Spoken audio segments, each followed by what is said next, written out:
ముందుగా తెలంగాణ రాష్ట్ర ప్రభుత్వానికి ధన్యవాదాలు.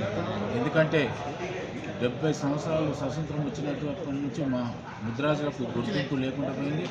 ఈ కాంగ్రెస్ ప్రభుత్వం వచ్చిన తర్వాత సీఎం రేవంత్ రెడ్డి గారు అయిన తర్వాత మా ముద్రాజ్ కార్పొరేషన్ ఏర్పాటు చేసి దానికి మొట్టమొదటిసారిగా ఈ జాతిలో నేను వచ్చినందుకు నేను గర్వపడుతున్నాను. ఎందుకంటే మా కార్పొరేషన్ ఏర్పాటు చేయడం.